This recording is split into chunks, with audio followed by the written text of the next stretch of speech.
Hi there. Welcome to week 2 of this 6-part webinar series. Welcome back to people who were here last week, and thank you for coming back. We appreciate that support.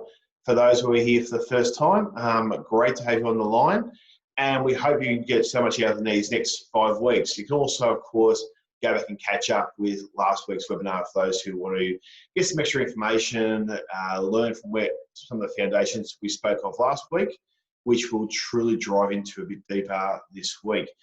You'll see again, we've got Michael on the line, who's going to be the main presenter today. Michael's done a lot of work in pulling this together to talk about a couple of things that are really we touched on last week and a deeper dive into the strong foundations of the business, and specifically 2 of those critical elements today.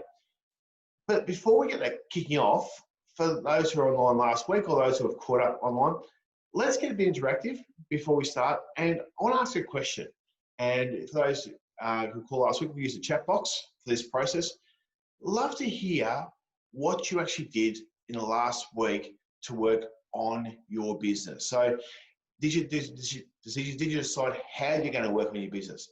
Did you actually take some action? We talked about the law of results last week and action being critical. So if you want to start typing into the chat box there, something you actually did during the week to work on your business. This is also probably our sense of just giving a little bit of accountability, because it's great to jump online and spend some time with us last week, but we also love to see this actually happening. So really interested to see a few notes coming up hopefully shortly on what you've actually done during the week to work on your business. While that's coming through, I'm happy to share what I did during the week to work on the business.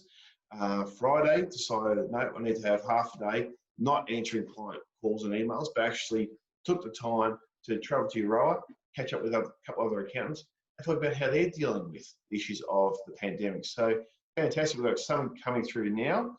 So the first one we've got is from Catherine. She worked on a wording for a new client information document. Fantastic. Good start. Nicole spoke to a broker about the startup process for a business and research, equipment, uniforms, branding. Fantastic. So I'm sure we've all done plenty during the week. A couple others are coming through now, but we'll keep moving forward. Here we go. Someone said I made a decision that I need to work on my business. That's a good starting point. So let's move forward. And I want to remember the quote from Thomas Jefferson from last week that Michael gave us, which was, if you want something you've never had, you must be willing to do something you've never done. Later on today, we're going to talk about a big question at the end, which we'll share as well, and we'll go through that process. But let's go through what we've got happening today. So today's agenda, we'll do a quick recap of week 1 principles. We'll talk about strategic leadership hats. So there's 3 of the hats in particular we're going to touch on today, which are the shareholder hat, the director hat, and the leadership hat. You'll see some more of that later on. We're going to talk about mindsets and some week 2 principles. We had some mindsets and principles last week. Let's talk about some additional layers to those this week. And then we'll really dive into a clarity plan, what it looks like, a strategic business plan. So there's 2 of the strong business foundations that we're after. And at the back end of this, for those who provided feedback, and for those who provided feedback last week, by the way, thank you so much for that. And we have the interactions we had were useful for you as well. And we'll be a free offering with the provision of feedback this week.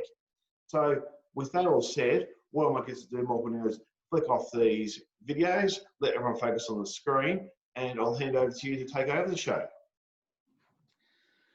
Thanks, Tim. I'm not quite sure about taking over the show, but let's get into it anyway. So yeah, welcome back, everyone. And as Tim said, we really should recap some of the learnings that we got from last week, because we went through a lot. And for some of you, it may have been totally new information. So let's have a quick look at it. We spoke about strong business structure and the need to have one, and the components there being the foundations. A business needs strong foundations to support growth, but it also needs to weather the storms, similar to the one we're going through right now. The foundations, you can see there: cash flows and budgets, clarity plans, strategic plans, and our 10 hats or org structure. Now, it needs strong pillars to be able to grow and enable growth in the business. So knowing your numbers, having some systems, and definitely having some accountability are those pillars that we believe are essential to have strong business foundations. And of course, once you've done all this hard work, you really need a strong roof to ensure that your assets that you've built up are being protected. So that was one of the learnings. We also went through law of results, as Tim touched on just before. The power of an idea is in its implementation. As we said, every day in our work and personal life, we make a lot of decisions, but unless they're acted upon, they're just an idea. And it goes without saying again that decisions or ideas without actions are really pointless. So, and we found over the years, by including just some form of accountability, whether that be internal or external, it has a significant impact on the results obtained. What else did we look at? We looked at the 2-minute MBA. Tim went through this, and essentially this is just saying to use your assets more efficiently. We want to do that to generate income, expenses, ultimately profit, turn that profit into cash, use that cash to invest in more assets or reduce debt or pay yourself. That is business 101, pure and simple. Don't try and make it that much more complicated than that. Next thing we looked at, recovery and responding in recovery. And you may recall in the first session that I said that in terms of the 10-hat structure of business, most people are strong in the operations hat. And I've actually put the operations hat on here. We do have hats for all the departments. And you may be able to see that, okay, that's our green operations hat.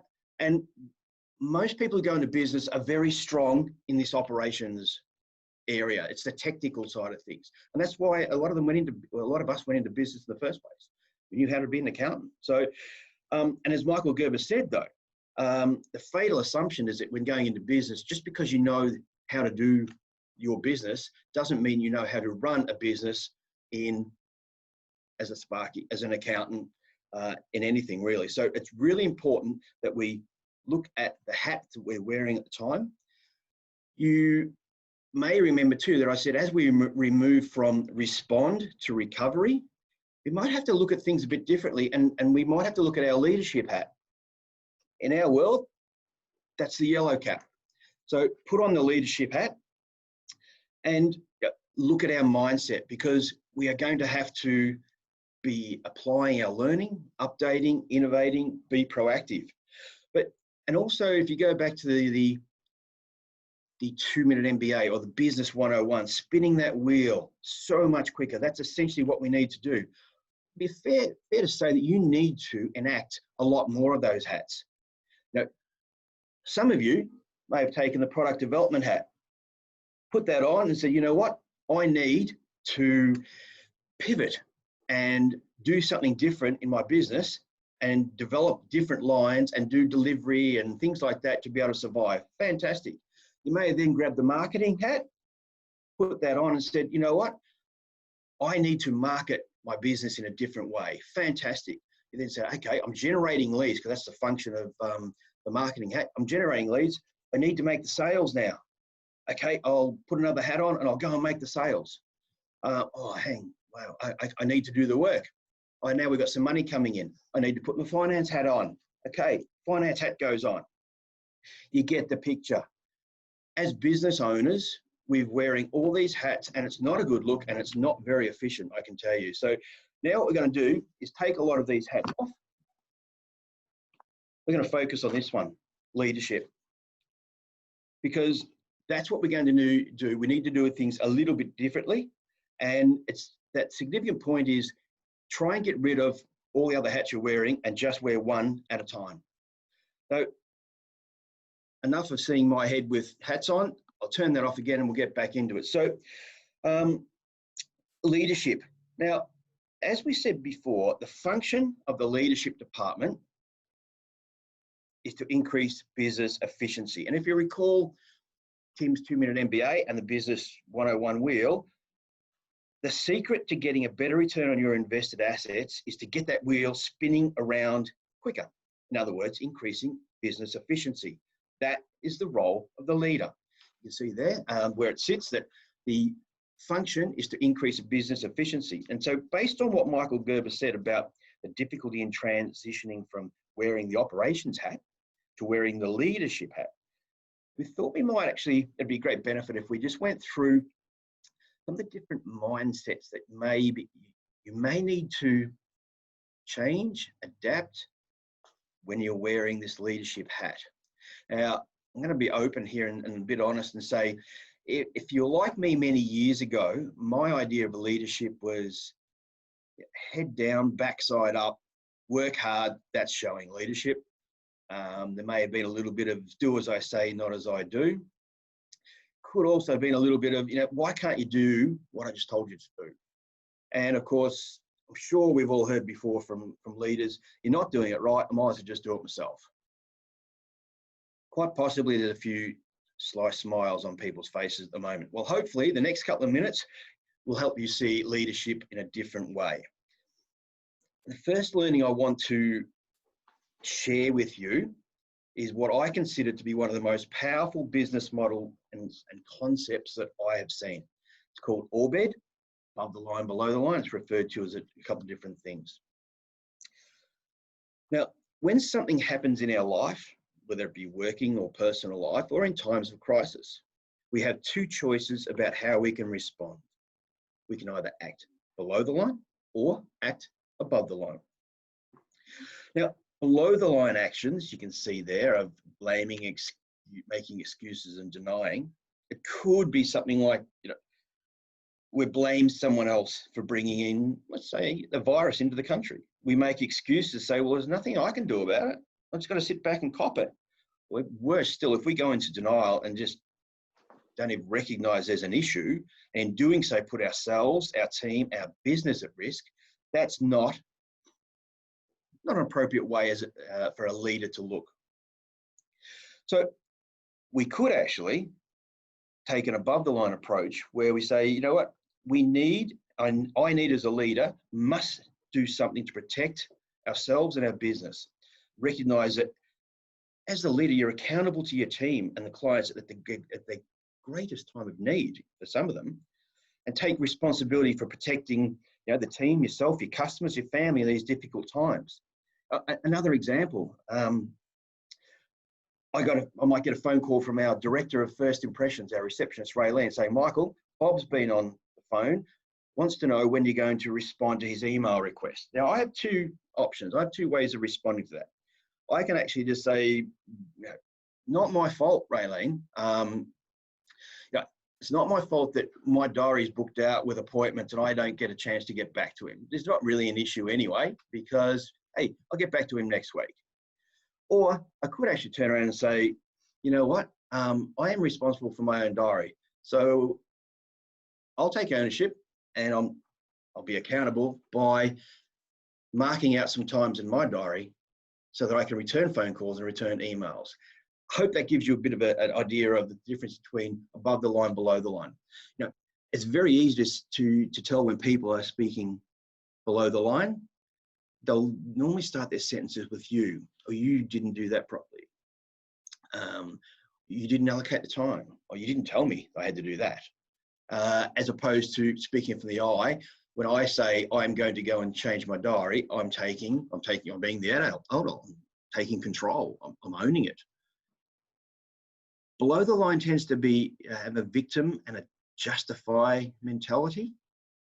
Above the line, victim, or you're actually making a choice.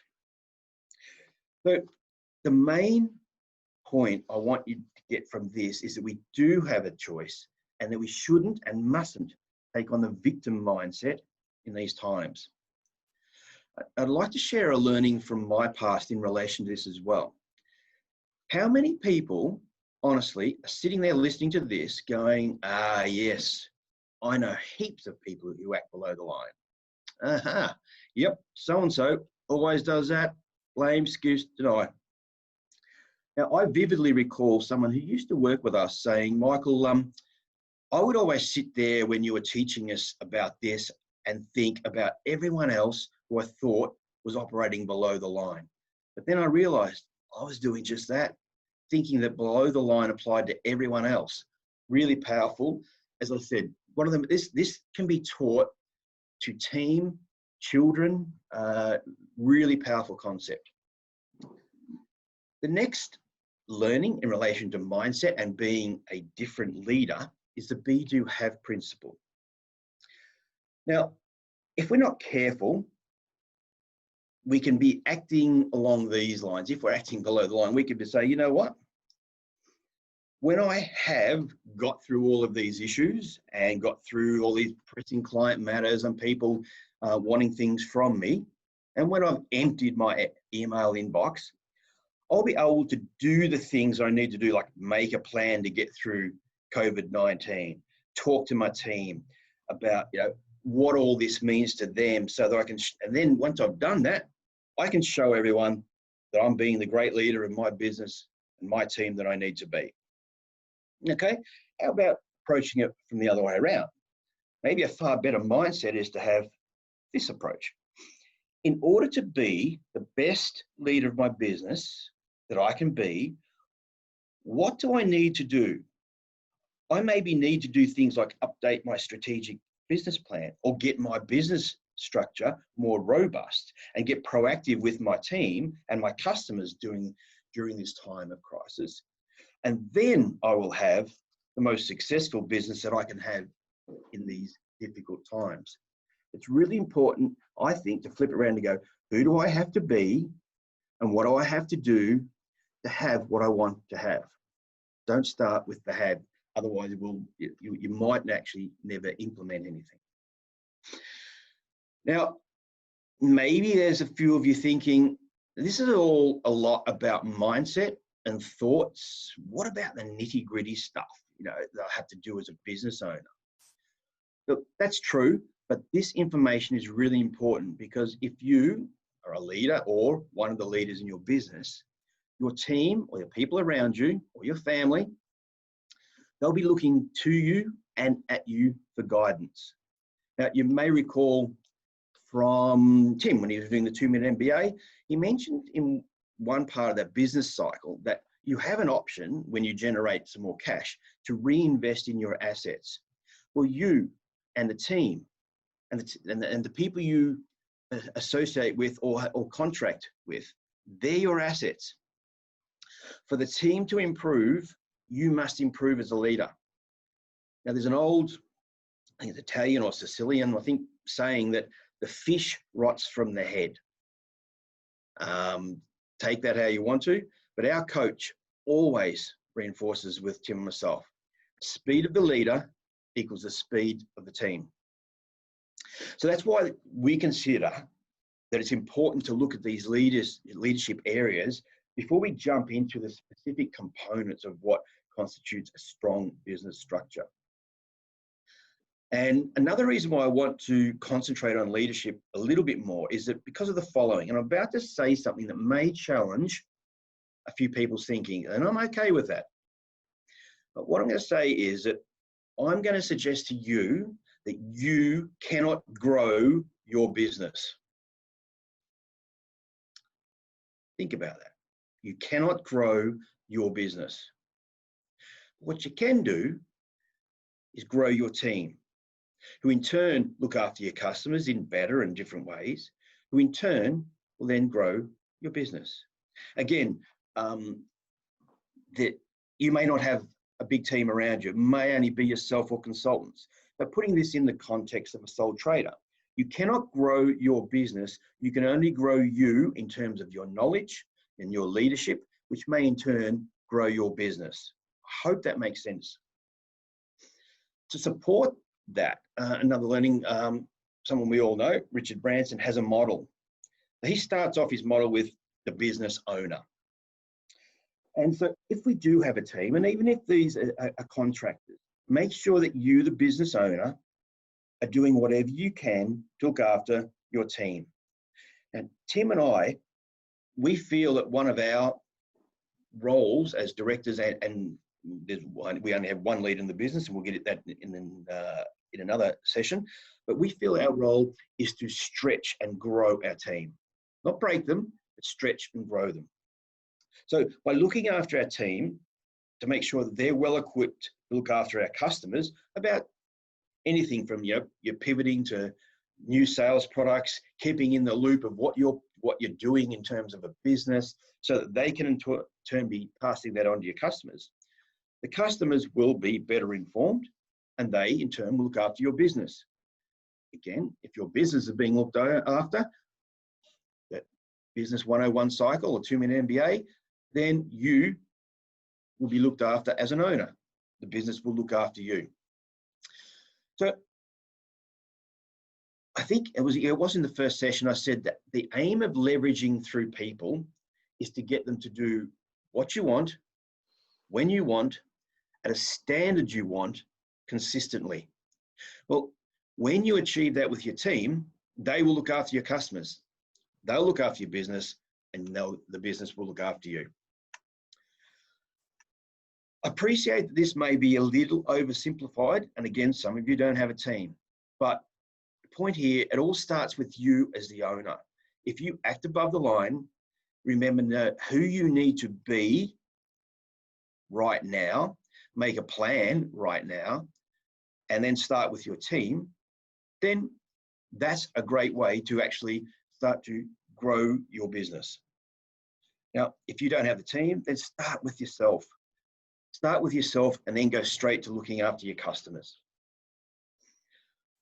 One more learning, and this one, the 4 stages of learning. Really important when you're leading any form of team, really important at home with family. The 4 stages that we go through are that we're at one point in time in our lives, we're unconsciously incompetent. We don't know what we don't know. We then can move to being consciously incompetent. In other words, we're actually aware that there are some things going on in the world and in business that we don't know how to do. We then move to learning about them and being consciously competent at those things. And then, of course, we get to unconsciously competent, where we just don't even, without even thinking about it, we do it. The best way to explain this is driving a car. When you're a baby, and even a toddler, you don't know that you don't know how to drive a car. It just does not register. As we get to maybe 5, 6, 8, 9, 10, whatever the case may be, we're acutely aware that someone in the front seat is driving this car and we don't know how to drive the car, so we're aware that we know what we don't know. We then get to our L plates, and we concentrate so hard. Our hands are at 10 to 2 or quarter to 3, whatever they are these days, I'm not quite sure. And we drive to the letter of the law. And then we get to a stage when we're unconsciously competent, where we get to work and we don't even remember driving to work a lot of times. Now, we do not condone what this idiot is doing, which is phone, coffee, and everything else in his hand, but this is just to illustrate that we can do a lot of things without being aware of what we're doing. And if you're leading a team, if you're trying to delegate some work to people, you need to be aware that you may have moved through to being unconsciously competent with your operations hat on, but someone around you may not be. So you've got to be aware of at what stage of the 4 stages of learning those people are at. And your role as a leader is to bring them along those 4 stages of learning. So that's enough on the mindset for the moment. What we're going to do now is head into the first stage, or the first component of what we believe constitutes strong business foundations, and that is our clarity plan. But we've now got an awareness, and we may need to think and approach things differently as a leader. So when we're looking at that, our first step is creation of a clarity plan. Now, this document details what you, the business owner, wants from the business in terms of money, in terms of time, and also in terms of basically talking about 3 freedoms: time freedom, mind freedom, and financial freedom. Your business, if you remember from the first session, your business is there to serve you, not the other way around. Now, if you didn't write that down last time, please do so now. Put it on the sticky note, put it on the computer. Your business is there to serve you, not the other way around. And a clarity plan gives a business owner just that. clarity around their wants, their needs. And it's important for owners to have this clarity. And probably more so for multiple owners or partners where they're not related, because it keeps the business owners on the same page. As an example, we were doing a clarity plan, or I was doing a clarity plan with a client, and this is since it was husband and wife. And by going through that clarity plan, we found that one of the partners was more focused on the money and the lifestyle that the business would afford them. And the other was more focused on the time freedom with family and kids. Not saying one's right or wrong, but what we were able to do was actually make them aware that, there were different perspectives and they wanted different things out of their business. Tim, I'm not quite sure. Have you had any other experiences there? Yeah, I think what generally found with the clarity plans is one of the great examples was people who had different ages. There was a couple of clients who were in business together and different age, different stage of life. And to be able to find they wanted different things, and yet we'll touch on later on the business plans, they actually want to create a business that serves both their needs. So really important around one was closer to retirement than the other one was, and they had different requirements. So I think that made a massive difference to their situation too. Absolutely. Yeah, good point. Now, before we're going to have a quick look at what a clarity plan looks like, but I want to pose a question to you. You're sitting at home or in your business premises, and you want to get to Sydney. So, which direction would you head to get to Sydney? I'll get you guys to work at the moment. So, can you please, in the chat box, which direction are you going to head to go to Sydney? We'll wait a couple of seconds while the voice recovers. North. Spot on. Well, depends where you're starting from, doesn't it? Good option. Yeah. Anyone else? Along the Hume? Yeah. Okay. Well, while they're coming through, north. Now, interesting answer, but would the direction you actually head off in be using a GPS? Fair enough. Would the direction that you head off in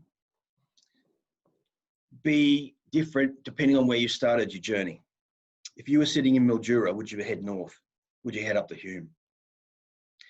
Probably not. So what I'm getting to there is that you've got to, in your clarity plan, you can work out if your point B is Sydney, where's your point A? Where are you starting from on your business or your personal wealth creation journey for that matter?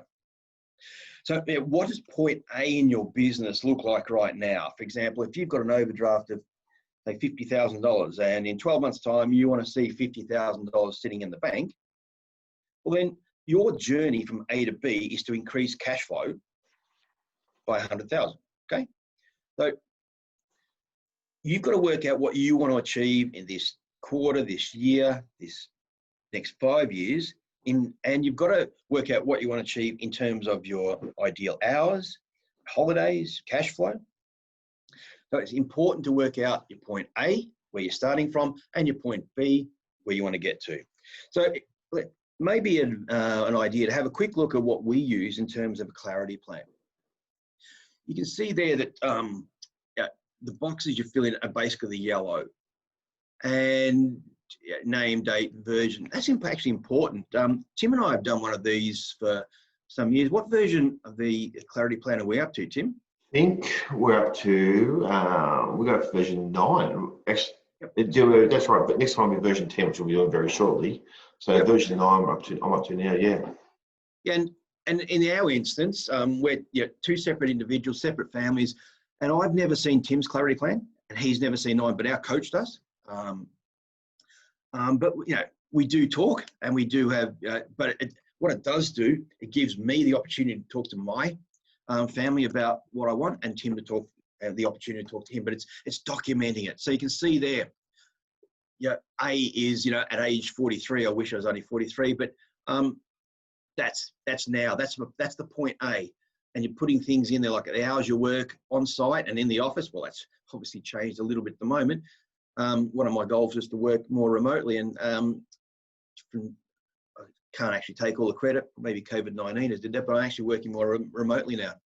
But yeah, column A is what you where you are now in terms of time, income. Column B is where you want to be in X years' time. It doesn't matter. Bearing in mind what we said last week again was that we tend to overestimate what we can achieve in the short term and underestimate severely what we can achieve in the long term. And we update these every year.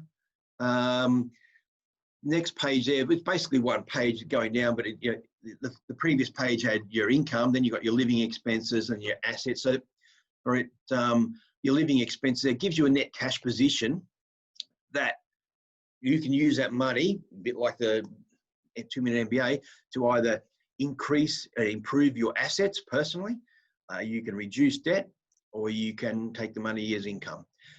The next section there is just really just your assets and liabilities, showing you your net worth at a certain time and what you'd like your net worth to be in the future. Not an overly complex document, but what it does do, it just makes you put your wants, your needs down as an owner. So where does that sit? Oh, sorry, actually I forgot about this one. My mistake, sorry, Tim. Where does that sit?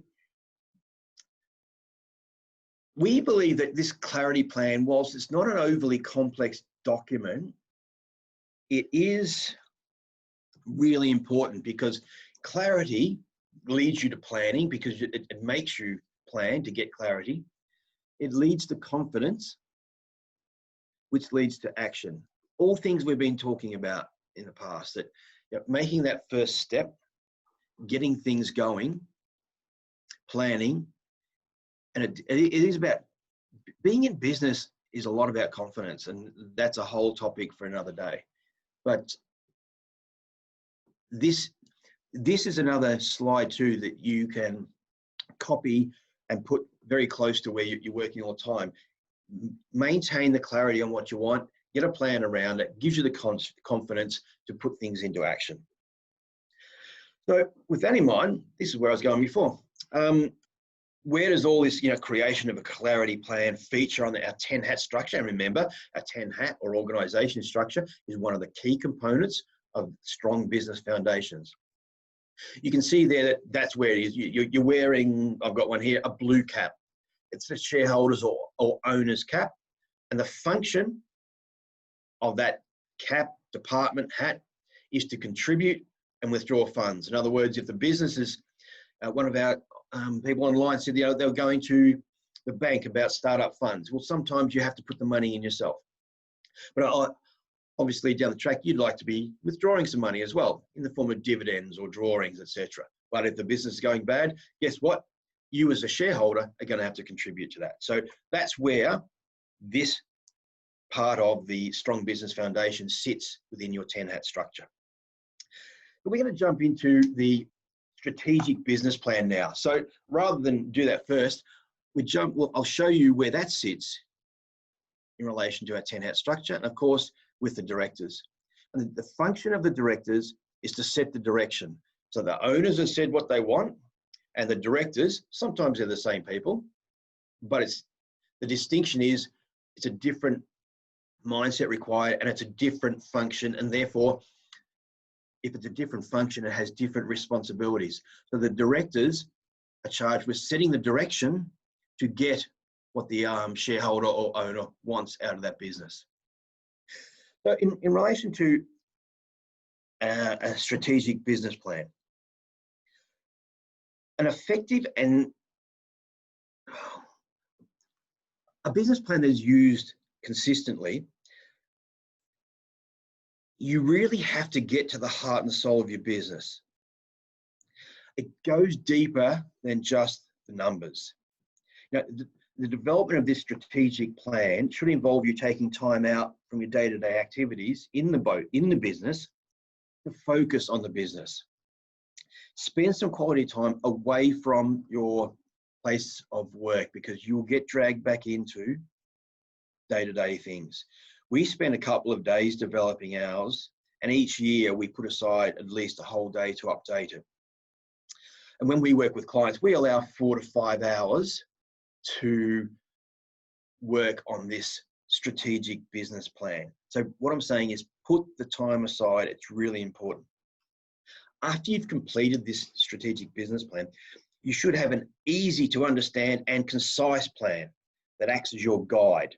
And so you can really reference it on a regular basis to make sure that you're implementing the changes you need. And it also ensures, it does for us, we reference it all the time, it ensures that our business is on course for success, whatever success means to the owner or the directors. So really important. We might just throw up maybe a bit of a snapshot of what we consider as to be a business plan. And this is basically made up names, etc., and numbers, but essentially we've got, we look at the business and say, well, what is the purpose? You remember I said about the why. Why are you in business? We work through that. And that should be there. You should have a vision as to what you want the business to be achieving in the long term, how you want to achieve it, the values that you're going to run the business by, and then of course we get into budgets such as for the annual, and we break that down into quarters. Sorry, I'm saying we. This is what we do, and this is what we do with clients. You can do it any way you like. Our KPIs, or key performance indicators, are measurements that make sure that we're on track. Again, that we can keep referring to on a regular basis. We look at our ideal client. Sorry, when we go into business, we tend to take the view, you know what, if you're breathing, we'll take you on board.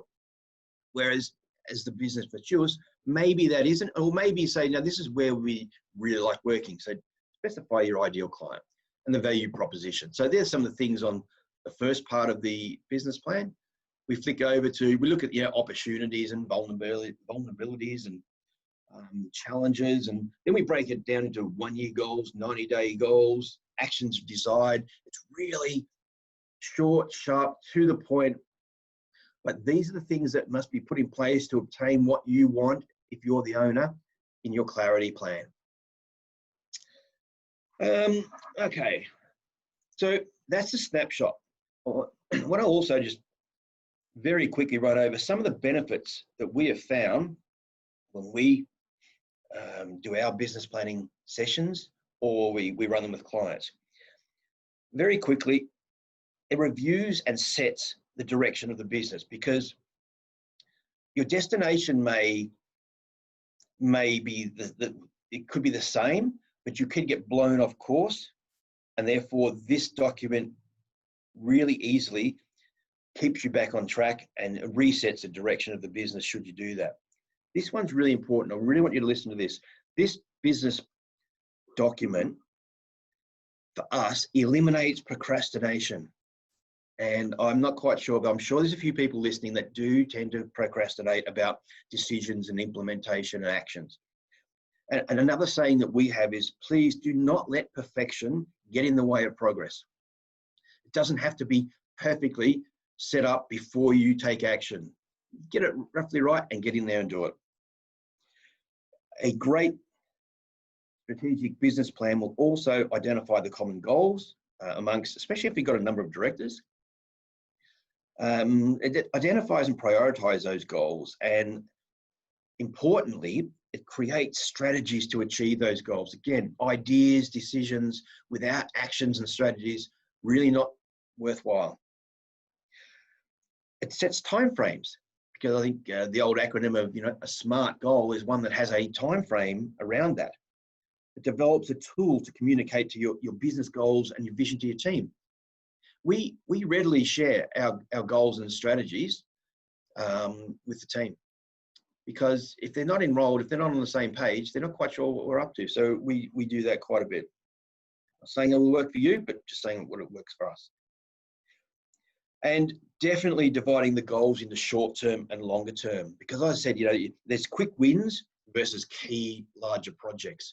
And again, I said that we underestimate what we can do in the long term and overestimate what we can do in the short term. And it helps the business clients create a platform to develop financial forecasts and be able to measure against those forecasts to see if you're on track. And that essentially is a strategic business plan. So what we've done, we've covered the first two components of a a strong business structure, which is a clarity plan and the strategic business plan. But Tim, I'm going to hand back to you to wrap up. I think we're, once again, pretty well on time, which I'm quite impressed with. Yeah, very good. Actually, we've got a couple of minutes. What I might do is might ask one question and get people to put some notes in the chat box, because this will be really meaningful for us to think our way through getting something out of the session as well. And well, the question I've got for you to actually put in the chat box, if you don't mind, is if you truly want to work on your business and you want to attain this result, what do you think you have to do differently? So what actions are you going to take? And I specifically use the word you because I want you to use the context of I. What am I going to do from today's session to actually get a different result? Because we're all here for a reason. Love to get some of that feedback so you can share amongst each other. And even if you've got a couple of questions, we've got probably a couple of minutes of question time. We'll probably answer a couple of questions if they pop up in the chat box as well while we go there. And of course, we've got feedback coming as well. So here we go. So we've got some messages coming through. And yeah, so Nicole's asked about business plan templates that we recommend and the one we showed would that work. Our personal view, Nicole, is that templates are only as good as the information that goes into them. So don't take a template for the sake of taking a template. Michael mentioned before about the 4 to 5 hour investment of time. It's the content you put into the template. So would a Australia business plan template work? Absolutely, it would. If the content's there and developed carefully and strategically. And one of the things about business plans, we see sometimes people are having business plans for the purposes of just meeting a bank requirement. Please don't fall for that trap. Yes, you may have to use a particular format to meet the bank's requirements, but don't let that drive your business. So the one we showed today absolutely is the one we use for our own business, and it's the one we use for the clients when we work with them to create business plans, which, you know, and I agree, Tim. Just add to that it's the business plan and the template that captures the data. The really important stuff is the 4 to 5 hours or the 1 or 2 days that we put into our personal business plans. It's that conversation that really enrolls everyone into that plan, and really the plan itself. Look, yes, you can Google. There's so many different versions out there. It's the conversation that's the important bit. Absolutely. And the other thing I'll say too, Nicole, is that the business plan, it's the work that goes after the business plan too. So in our case, we showed that business plan which had half a dozen or more actions. Actually, I'll just go back to that. You can see that there, if we go to the previous slide. You can see here, there was all those actions and the like. It's the implementation of those actions that actually really does decide how successful the business will be moving forward. Good question. Great question. It's a fantastic question.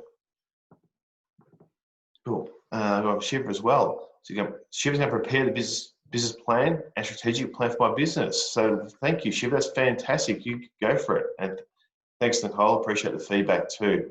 A couple other notes here too. We've got here. So Shiva, that's a great point. Go take action. That's fantastic. I have a question from Corral, Michael, and it's probably for you. Is there a best time of year to prepare the plans?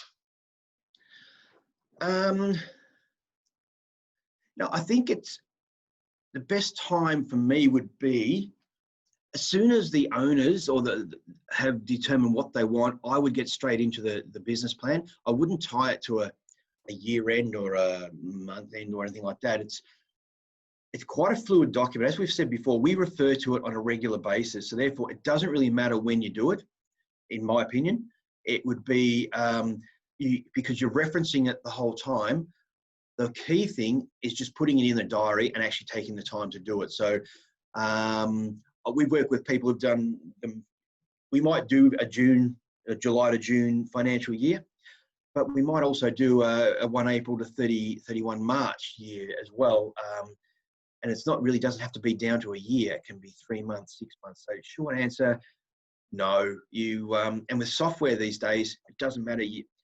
In years gone by, it was very hard to get financial information, except at year end when you saw your accountant. Now with software, you can actually get that, and you should be getting that information on a daily, weekly basis. So, to answer, no. The best time is when It's when you need it. Yep, awesome. And one other comment, just as you said, that was coming through, Michael, was this one, which was fantastic. Someone's going to recap, Jeffrey is, he's going to recap the leadership principles, and he just made note here, I'm overawed by how it hits me between the eyes. So obviously Okay. if you had a note there with someone. Good. Yep.